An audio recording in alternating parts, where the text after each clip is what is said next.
नमस्कार। दिन भर की बड़ी खबरों में आपका स्वागत है। मैं हूं आपके साथ प्रिया सिंह। आज इस बुलेटिन में बात करेंगे वित्त मंत्री के नए ऐलान की, सरकार से नाराज एमएसएमई सेक्टर की, जानेंगे कि कांग्रेस ने क्यों चलाया केंद्र सरकार पर शब्द बाण और अब किस मुसीबत में फंसे शिवराज सिंह चौहान, और आखिर में बात भारत की जीडीपी पर यूएन की रिपोर्ट की। लेकिन तमाम बड़ी खबरों से पहले एक नजर सुर्खियों पर।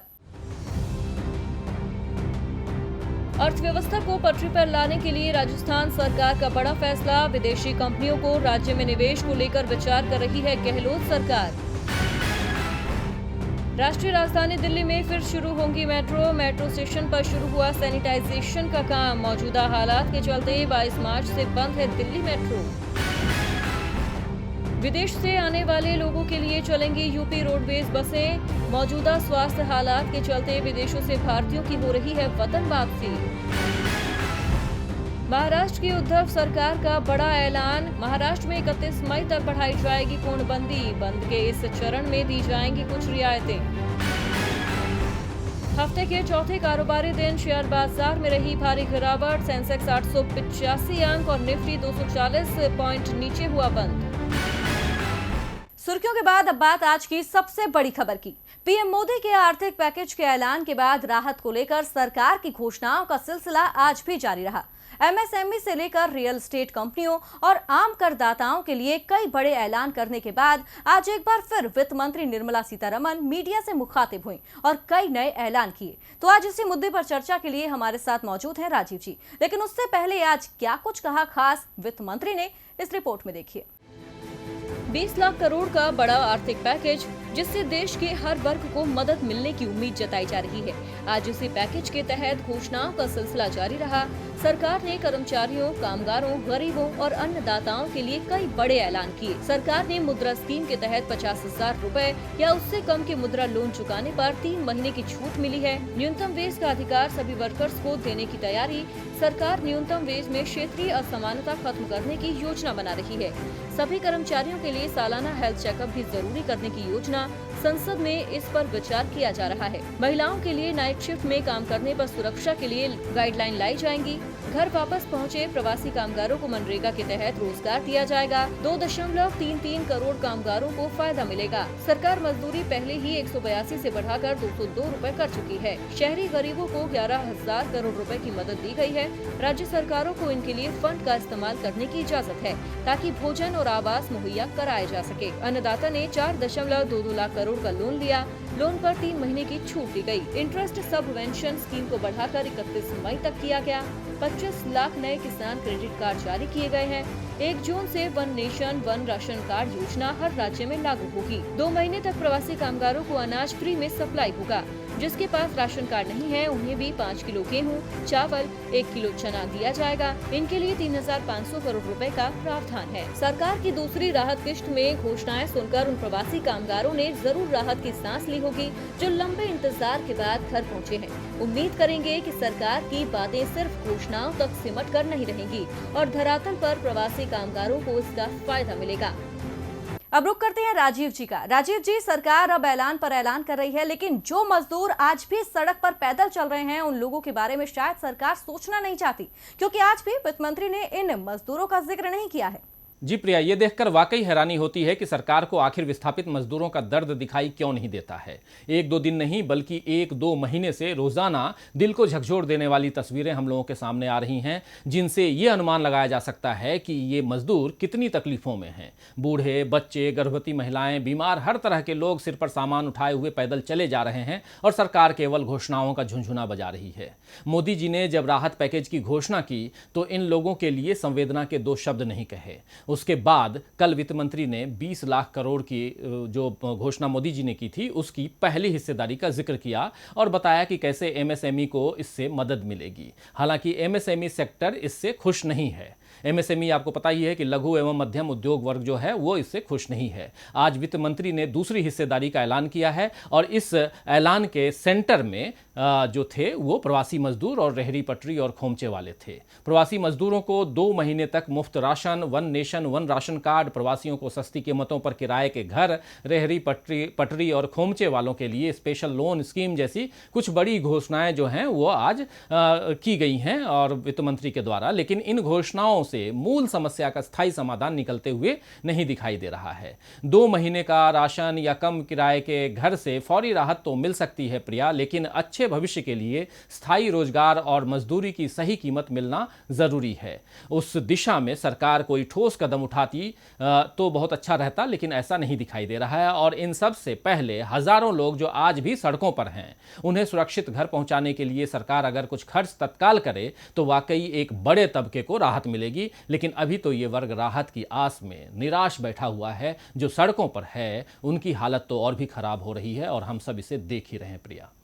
बहुत बहुत धन्यवाद राजीव जी तमाम जानकारी के लिए। अब बढ़ते हैं अपनी अगली खबर की ओर। प्रधानमंत्री नरेंद्र मोदी के 20 लाख करोड़ के राहत पैकेज के ऐलान के बाद सबको वित्त मंत्री निर्मला सीतारमण का इंतजार था। जब वित्त मंत्री मीडिया से मुखातिब हुई तो उन्होंने एमएसएमई सेक्टर को राहत देने के लिए 6 बड़े ऐलान किए, लेकिन सरकार के इन ऐलानों से FISME यानी federation of Indian micro small and medium enterprises खुश नजर नहीं आ रहा है। ऐसा क्यों, इस रिपोर्ट में देखिए।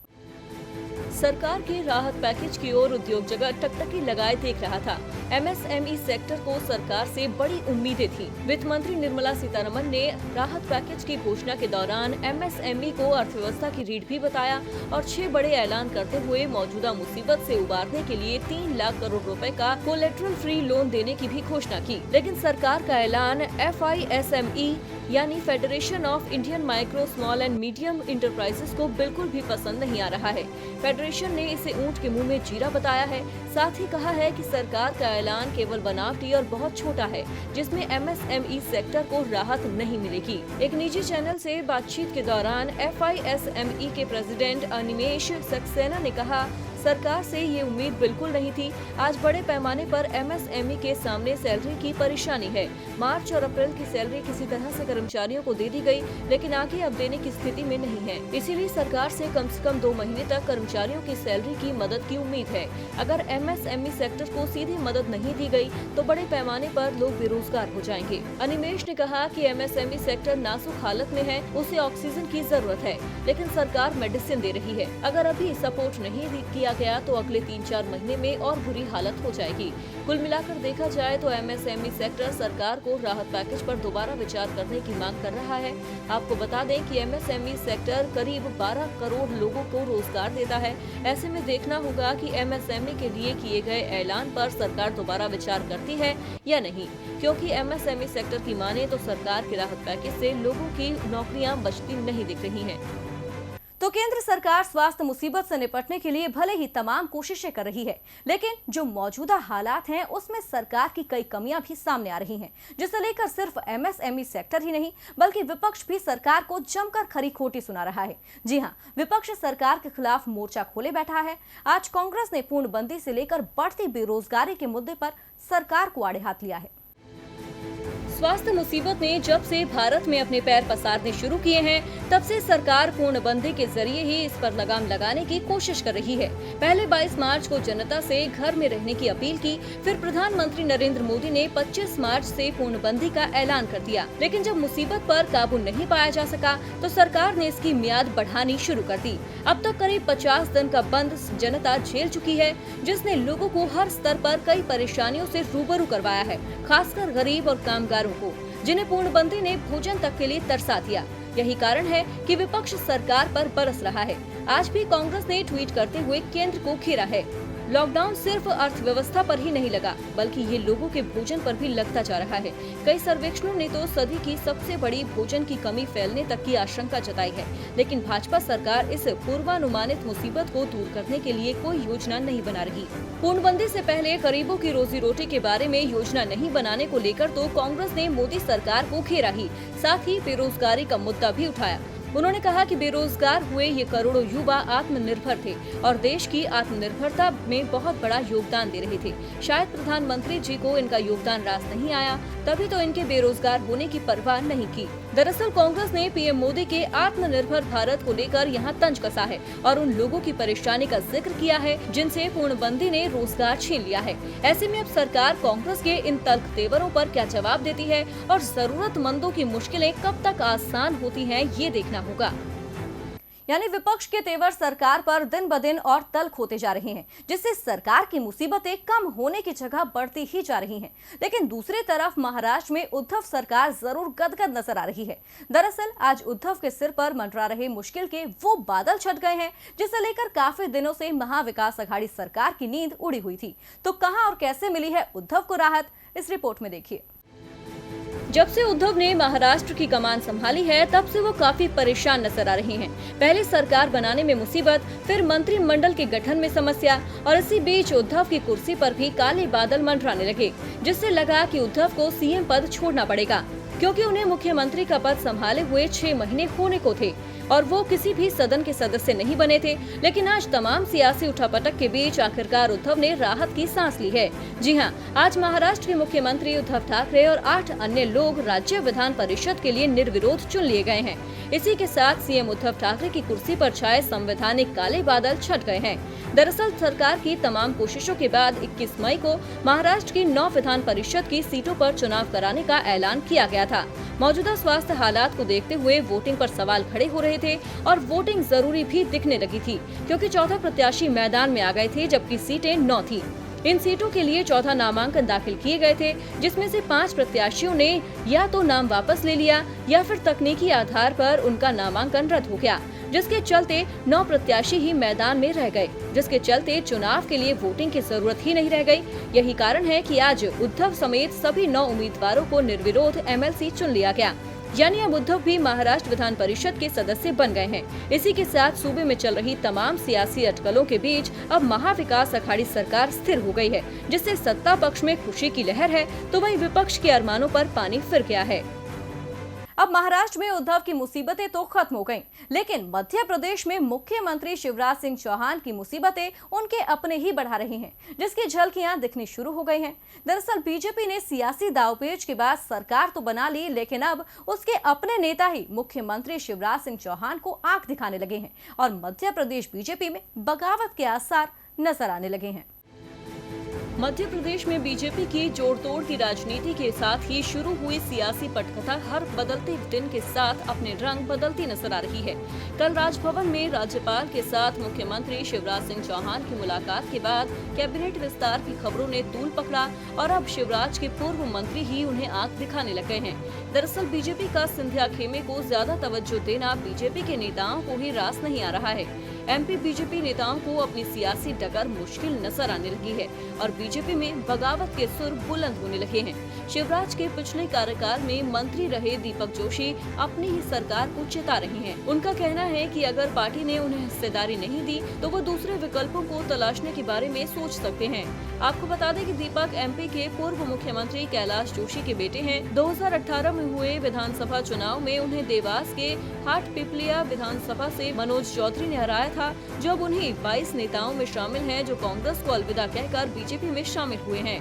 अब कांग्रेस छोड़कर जो लोग बीजेपी में शामिल हुए हैं उन्होंने उपचुनाव में टिकट मिलने की शर्त रखी थी और बीजेपी भी उपचुनाव में इन्हीं 22 बागियों को टिकट देने पर सहमत नजर आ रही है। ऐसे में जोशी को टिकट कटने का डर सता रहा है। हालांकि उन्होंने कहा है कि उन्हें भले ही टिकट ना दिया जाए, लेकिन जिम्मेदारी दी जाए। खैर अभी तो ये शुरुआत है, देखना दिलचस्प होगा कि दीपक जोशी ने जो मुखालफत की आवाज बुलंद की है उसे बीजेपी कैसे शांत करती है और अगर ऐसा नहीं हुआ तो ये बगावत बीजेपी को कितना नुकसान पहुंचाती है, ये भी देखना होगा। और बुलेटिन के आखिर में अब बात भारत की जीडीपी पर यूएन की रिपोर्ट की। देश को स्वास्थ्य मुसीबत से निकालने के लिए 22 मार्च से जारी पूर्णबंदी ने आर्थिक मोर्चे पर भी परेशानियां बढ़ा दी हैं, जिसे दूर करने के लिए हाल ही में केंद्र सरकार ने 20 लाख करोड़ के आर्थिक पैकेज का ऐलान किया है ताकि अर्थव्यवस्था को तेजी दी जा सके।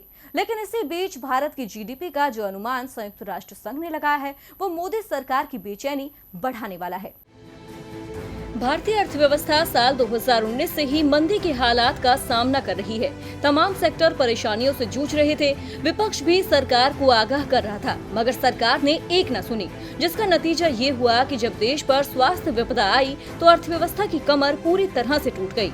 जी हाँ, मौजूदा वक्त में भारत की आर्थिक स्थिति खराब होती जा रही है। एक के बाद एक तमाम रेटिंग एजेंसियां जीडीपी ग्रोथ का अनुमान घटा रही हैं।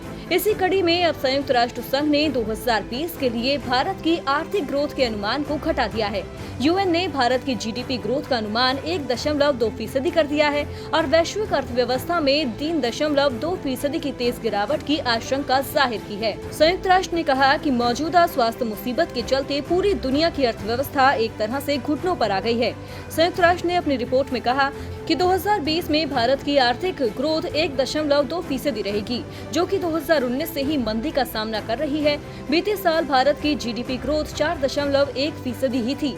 भारतीय अर्थव्यवस्था पर पूर्णबंदी का गहरा असर देखने को मिल सकता है और ग्रोथ 1.2% पर ही ठहर सकती है।